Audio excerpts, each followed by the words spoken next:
अवधूत चिंतन श्री गुरुदेव दत्त श्री स्वामी समर्थ महाराज की जय। श्री स्वामी समर्थ। नमस्कार मित्रांनो, तुमचं आपल्या समर्थ दर्शन या चॅनलमध्ये खूप खूप मनापासून स्वागत आहे।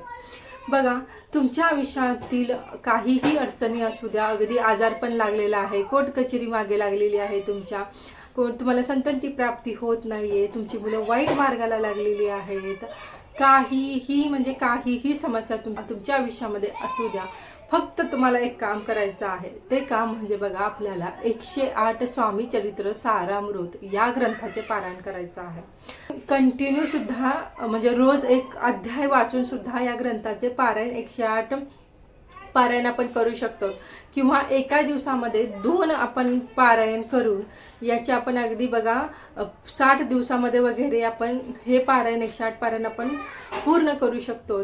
पण प्रत्येकांना जमेलच असं नाही, तर त्यांनी काय करायचं म्हणजे त्यांना सुद्धा हे 108 पारायणाची सेवा करता येते। बघा, तुम्ही संकल्प करू शकतात की मला वर्षभरामध्ये 108 पारायण कंप्लीट करायचे आहेत। तर हे पारायण कशा पद्धतीने करायचे आहेत, कोणते नियमाटी पाळायचे आहेत, कधी कधी आपण पारायण करायचे आहेत, याबद्दलची संपूर्ण माहिती आपण आजच्या व्हिडिओमध्ये बघणार आहोत। चला तर मग आजच्या व्हिडिओला सुरुवात करूया। साक्षात परमपूज्य गुरु माऊलींनी असं सांगितलेलं आहे की तुमच्या घरामध्ये 108 स्वामी चरित्र सारामृताचे पारायण होत असतील तर तुमच्या घरामध्ये कोणतीच निगेटिव्ह एनर्जी राहणार नाही, तुमच्या आयुष्यात कोणतंच दुःख राहणार नाही। अशा पद्धतीने सुद्धा आपल्याला 108 पारायण आपल्याला वर्षभरामध्ये करता येतात। बरेच आपण स्वामी सेवेकरी आहोत, तर तो आपण स्वामी महाराजांची नित्यसेवा करतो। नित्यसेवेमध्ये आपण स्वामी चरित्र सारामृताचे रोज 3 अध्याय वाचत असतो, तर काही जण बघा 7 अध्याय वाचतात। म्हणजे बरेच कमी लोक आहेत की रोज 7 अध्याय वाचतात, पण भरपूर सेवेकरी आहेत की जे रोज 3 अध्याय वाचतात। आपल्या 7 दिवसामध्ये आपलं एक पारायण कंप्लीट होतं। तर आपले बघा, एका महिन्यामध्ये आपले म्हणजे आपली महिलांची मासिक पाळी वगैरे आपण असं जर ते पकडलं तर आपले एका महिन्यामध्ये आपले 3 पारायण कंप्लीट होतात। असे 12 महिन्यामध्ये आपले 36 पारायण कंप्लीट होतात। त्यानंतर बघा, आपण म्हणजे जेव्हा आता दत्त जयंती येते त्यावेळेस आपण 21 स्वामी चरित्र सारामृताची आपण सेवा करत असतो। आपलं स्वामी महाराजांचा प्रकट दिन येतो तेव्हा सुद्धा आपण 21 स्वामी चरित्र सारामृताची सेवा करत असतो। महाराजांची जेव्हा पुण्यतिथी असते त्यावेळेस सुद्धा आपण म्हणजे 21, 11 काही ना काही आपण स्वामी चरित्र सारामृताची ही सेवा नक्कीच करतो। म्हणजे बघा, आता समजा आपण 21 पारायण असे जर केले, असेच 63 पारायण आपले होतात। आता हे 63 पारायण आणि आपले जे रोज आपण जे नित्यसेवेमध्ये करतो तर ते 36 पारायण, तर असे टोटल आपले जवळपास 99 पारायण आपले कंप्लीट होतात। तर बघा, कधी तुम्हाला तुमचा मूड झाला तर एखाद्या गुरुवारी तुम्ही स्वामी चरित्र सारामृताची सेवा करू शकता। तर काहीतरी गुरुपौर्णिमा येते तेव्हा आपण हे पारायणाची सेवा करू शकतो। म्हणजे जेव्हा तुम्हाला वाटेल, तुम्हाला जेव्हा वेळ असेल, जेव्हा वेळेस तुम्ही करू शकतात त्यावेळेस तुम्ही पारायण करू शकतात। असे तुम्ही वाटलं तर ते तुम्ही लिहून ठेवा। अशी तुम्हाला वर्षभरामध्ये 108 पारायण कंप्लीट करायचे आहेत। सर्वप्रथम तुम्ही संकल्प सुद्धा याचा घ्यायचा। आता महाराजांची पुण्यतिथी आहे, तर तुम्ही पुण्यतिथीला असं संकल्प करू शकतात की महाराज, मी पुढच्या पुण्यतिथीपर्यंत म्हणजे वर्षभरामध्ये मी स्वामी चरित्र सारामृताचे 108 पारायण माझ्याकडून करून घ्या, असा संकल्प तुम्ही करू शकतात आणि त्या पद्धतीने तुम्ही सेवा करू शकतात।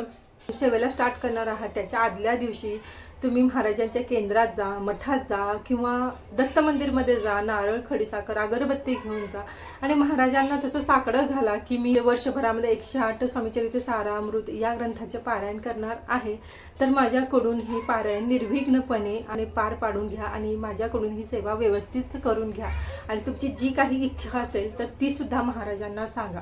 अशा पद्धतीने साकडं घालायचं आपल्याला आणि त्यानंतर आपल्याला दुसऱ्या दिवसापासून आपल्याला संकल्प करून आपल्याला सेवेला सुरुवात करायचं. तर संकल्प हा पहिल्याच दिवशी केला जातो.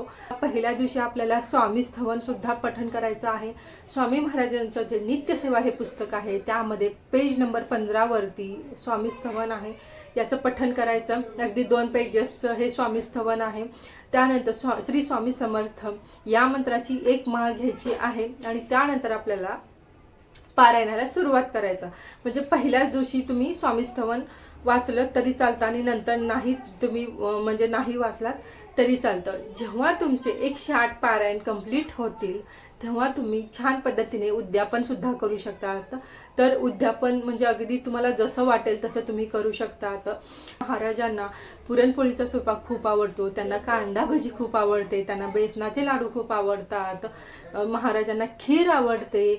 तर यातलं काहीही तुम्ही महाराजांसाठी नैवेद्य त्या दिवशी बनवू शकतात. काही मुलांना तुम्ही घरी जेवायला बोलवू शकतात, एखाद्या जोडप्याला तुम्ही बोलवू शकतात. आपल्याला महाराजांच्या केंद्रामध्ये तर आपले जेव्हा 108 पारायण कंप्लीट होतील तेव्हा तर नक्कीच जायचं आहे, महाराजांचा आशीर्वाद घ्यायचा आहे.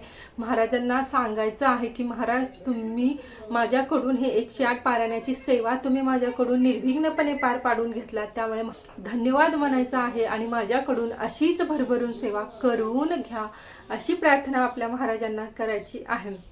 आणि बघा, यथाशक्ती तुम्ही तिथे दानपेटीमध्ये पैसे टाकू शकतात किंवा तुम्ही प्रसाद म्हणून केळी वाटप करू शकतात किंवा तुम्ही मसाला भात, पिवळ्या रंगाचा मसाला भात बनवून तिथे तुम्ही त्याचं वाटप करू शकतात, शिरा वाटप करू शकतात.